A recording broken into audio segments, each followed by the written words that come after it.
and thanks for joining us today. Thank you for having me. Yeah, I wanted to come in because we have a series up with Dr. Beaudry, and tonight he's going to do a talk on asthma.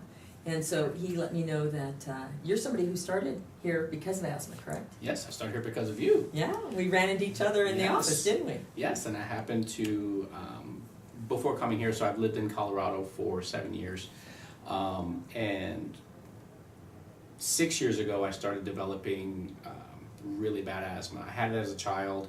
I had it when I was exercise-induced as a teenager when I was in high school sports, but then it went away. So then moving here, it just jumped to a whole nother level. I had to take powder inhalers just to sleep, and then that transitioned into pills just so I could sleep, and I had to use it to exercise, the regular rescue inhaler before exercising. And 2 months ago I came here, and after my first adjustment, that night on I stopped using the pills, the inhaler. And So what did you notice? I mean, because I know Dr. Beaudry probably didn't tell you to stop taking the medications. You felt something different. Absolutely. I felt, so the medication would literally last right up until I had to go to bed. I don't know if it was more of a mental thing, but the breathing would start getting really, I'd be labored before I'd go to bed. So I'd have to take the pills just before bed to get a good night's sleep. Otherwise I'd be up multiple times, yes. And at that point, if I forgot to take the pills, I'd have to take my rescue inhaler in the middle of the night because I just couldn't breathe. That's scary. Yeah, so the first I came here on a Tuesday, felt great that night. I still took the pills, but then I didn't take them the next night because I didn't feel that tightness that I felt. It was fantastic. So then I was like, okay, well I'll skip this one. And then it went the next day, and then the next day, and then the next day, and then about 2 weeks ago, Dr. Beaudry mentioned, because I had mentioned I still use my rescue inhaler, just as a force of habit, I would take it 15 minutes before working out, so I'd be able to. Mm-hmm. It was almost a preventive measure that you'd learned to do. Right, it was just something I got used to. And he said, well, just try without it, see how you feel. Yeah, you always have it there if you need it. Yeah, exactly. I felt great. That's wonderful. So medication free now? Medication free. It's Wow. fantastic. What do you think contributed to your asthma? Was it structural? Was it something that he's doing with you organically? You know, I don't know. The way he explained how, he's just adjusting and your body's doing the rest, and it's just a conduit that he's straightening and those signals are getting down. That really stuck with me. So that's how I see it. And another effect that it had too was I never had allergies before until moving to Colorado. And they would get, I didn't know what allergies were, and then my eyes, I just want to gouge them out of my face. I don't have allergies either. So That's lovely. yeah, my eyes haven't itched, because I'm allergic to dogs. I found that out about 4 months ago that I'm allergic to dogs, and I have 4 of them. That's a problem. Kind of sucks, but I'm fine. Oh, God. I don't. And he talks about that, and I'm sure he will tonight when you're with him, and so you feel free to engage with him too in the interview. But my understanding of that is if you take a look at allergies, it's an autoimmune dysfunction. Right. So it's your immune system acting he abnormally. Here is one of the things that it was just a nice side effect, because it was one of those that, I don't. Because my wife had mentioned that a couple weeks back. I was like, yeah, you know what? I haven't. Because it was horrible. Once you get that nervous system working right, then the immune system can relax and it can operate correctly. So it's nice he caught it early for you. That was fantastic. All right. Well, thanks for this. We look forward to him explaining why you're asthma-free. Fantastic. Thank you. Thanks. Appreciate it. All right. All right, so tonight we're going to be talking about asthma. Now there's quite a few people that suffer from this, and it can get really disabling, such as COPD and different things like that. And the basic premise behind what's actually going on with asthma is that the body's actually reacting incorrectly. So what actually happens is, instead of the bronchi and the actual, I'll just call it the breathing tube, opening up, it actually contracts. Now if we think about this, the underlying concept is well, why would the body be doing something different? Why would it be doing something backwards to what it's supposed to be doing? And we have to think about the safety pin cycle. So the safety pin cycle is how the brain talks to the body. And specifically in this section, we're going to be talking about how does it talk specifically to how the lungs work and how the tubes that go from the lungs to the mouth work. And those are bronchioles, bronchii, all the different things, alveoli. We don't need to get that specific. But what we do need to know is, why is it not working correctly? Why is it doing exactly opposite to what it should be doing? Because that's really what asthma is the body reacting incorrectly, and instead of opening up and allowing more air in, constricting and stopping it. And that's why we'll hear things like exercise-induced asthma, or asthma brought on by somebody getting frightened. And these are all things that are brought on by, if you think about it, a form of stress. So if we think back to the brain talking to the body and body talking to the back to the brain, this is a neural loop. And when this loop works correctly, everything's harmonious and you stay healthy. But when it works incorrectly, then we get problems. Now, of those statements that I was talking about, the different kinds, and there's multiples, but let's just do an easy one. Let's just do exercise-induced asthma, or asthma in general. So asthma in general, what's going to happen is, now I'm a really bad artist, so take this for what you guys get. So let's say we're just going to make it a tube. So this is going to be the mouth, and then this is going to come down and it's going to go out into the lungs. And these will be the lungs down here. Now what happens with asthma is that instead of the tube getting big, allowing more air in, it gets small. When it gets small, it doesn't work correctly. It actually gets smaller, so it won't let as much in. So you go, well, okay, I get the physiology. How does that have anything to do with me? Well, if you take your inhaler, what that is it's a steroid, and it actually helps the body relax itself and communicate correctly.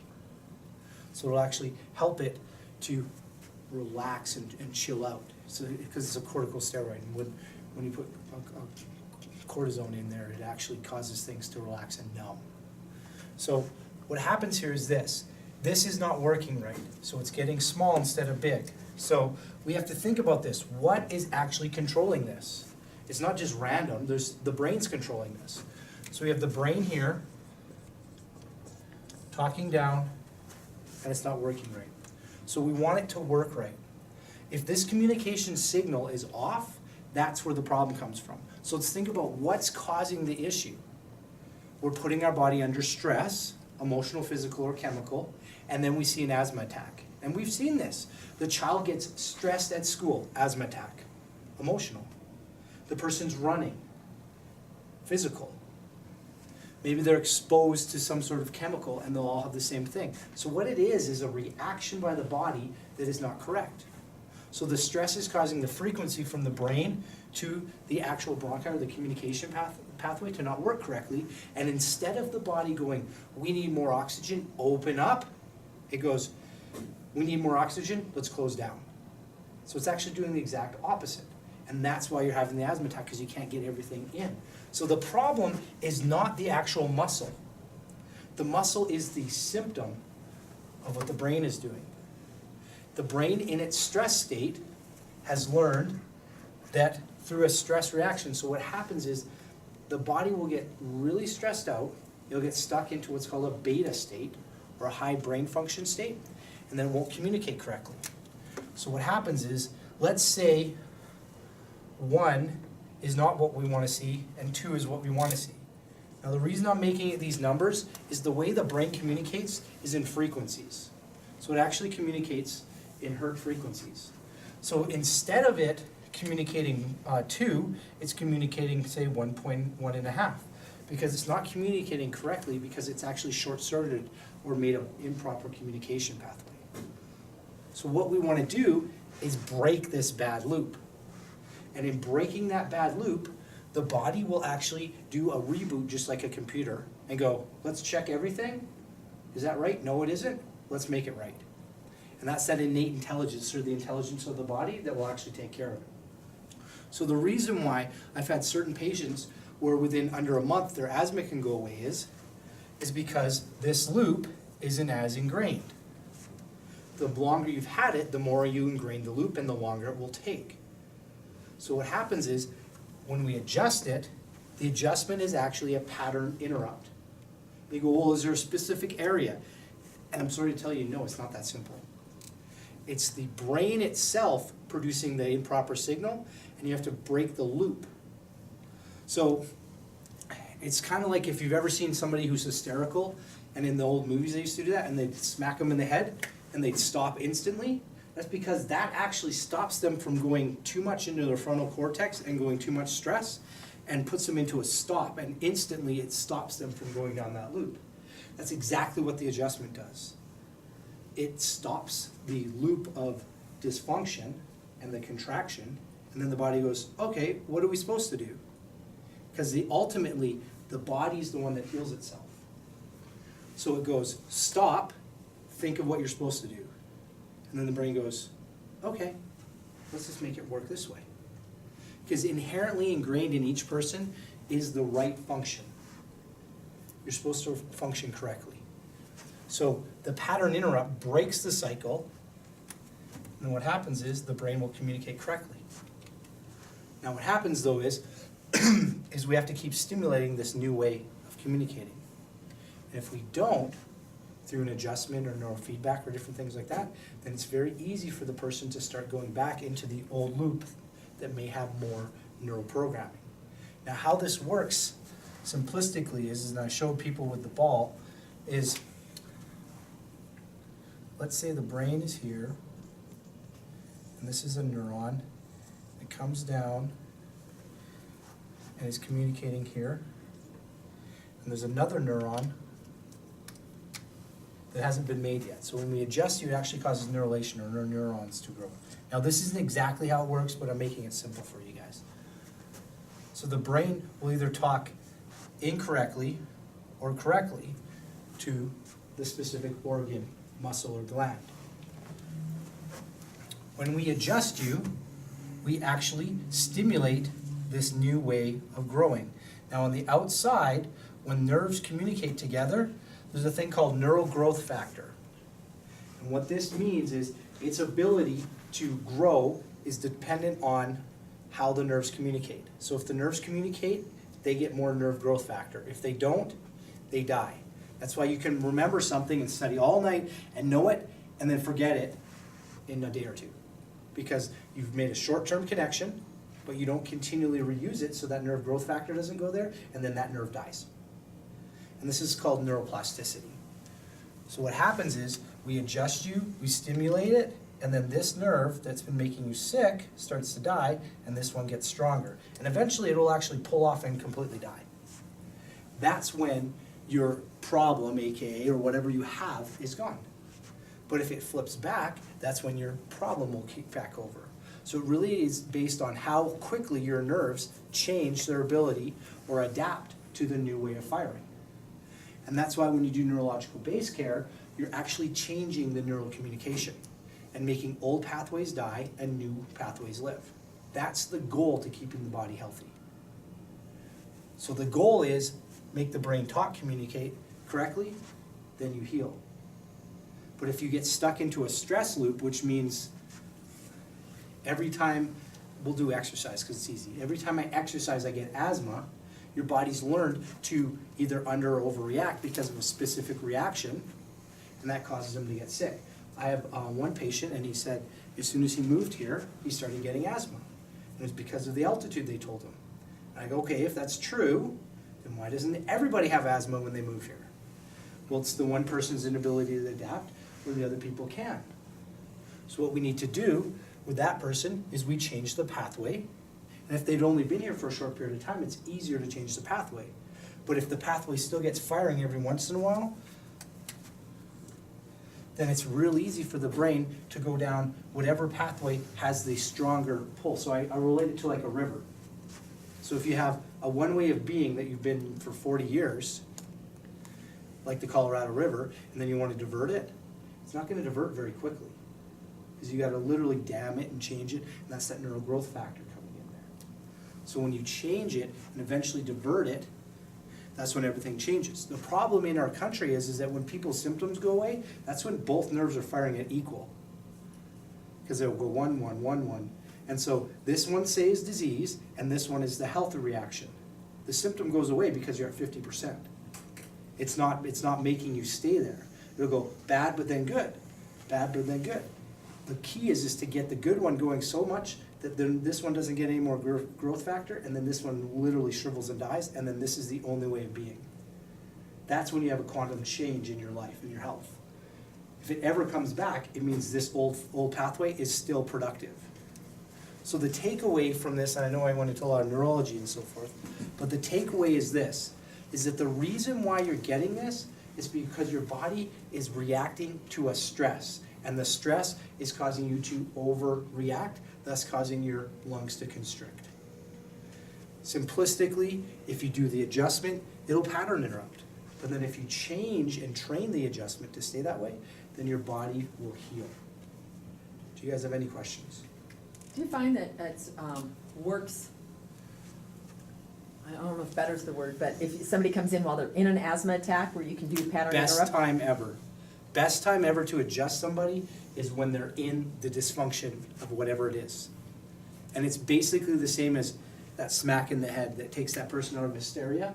It's the same thing. You have that neural loop now firing at the highest rate it can, and then the adjustment will literally instantly interrupt it and say, what do you want to do now?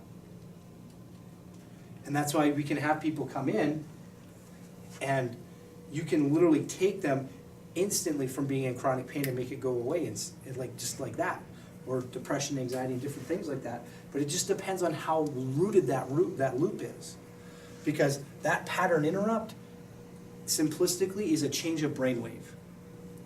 So when we talk about brainwave, it means how fast that nerve fires. So when that nerve fires, and that was one thing, and then the next thing we'll talk about is how the nerve fires.